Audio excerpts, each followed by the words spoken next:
దారుణంగా మారిన పాకిస్తాన్ పరిస్థితి ఒకవైపు దాడి మరోవైపు ప్రకృతి విపత్తులు. పాకిస్తాన్ లో మరోసారి భూమి కంపించింది. భారత కాలమానం ప్రకారం శనివారం తెల్లవారుజామున 1:44 4.0 తీవ్రతతో భూకంపం సంభవించినట్లు నేషనల్ సెంటర్ ఫర్ సైస్మాలజీ వెల్లడించింది. ఈ భూకంప కేంద్రం భూమికి 10 కిలోమీటర్ల లోతులో 29.67 డిగ్రీల ఉత్తర అక్షాంశం 66.10 డిగ్రీల తూర్పు రేఖాంశం వద్ద కేంద్రీకృతం అయినట్లు తెలిపింది.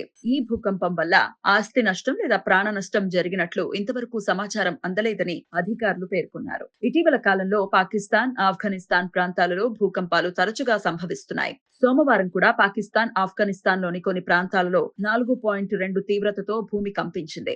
ఏప్రిల్ 30న 4.4 తీవ్రతతో, ఏప్రిల్ 12న 5.8 తీవ్రతతో కూడా భూకంపాలు నమోదయ్యాయి. ముఖ్యంగా ఏప్రిల్ 12న వచ్చిన భూకంపం కూడా 10 కిలోమీటర్ల లోతులోనే సంభవించడంతో ప్రకంపనలు కొనసాగే అవకాశం ఉందని నిపుణులు ఆందోళన వ్యక్తం చేశారు. భారత్ యురేషియన్ టెక్టోనిక్ ప్లేట్ల సంగమ స్థానంలో ఉండటం వల్ల పాకిస్తాన్ ప్రపంచంలోనే భూకంపాల ముప్పు ఎక్కువగా ఉన్న ప్రాంతాలలో ఒకటిగా పరిగణిస్తున్నారు.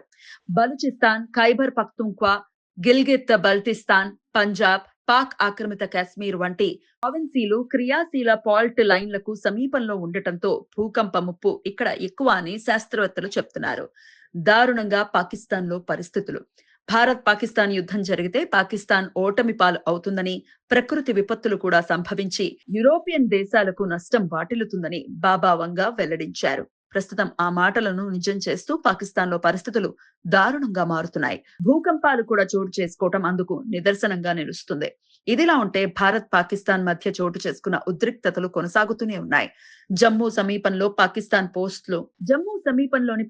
పోస్టులు, ఉగ్రవాద లాంచ్ ప్యాడ్లను భారత్ సైన్యం ధ్వంసం చేసింది.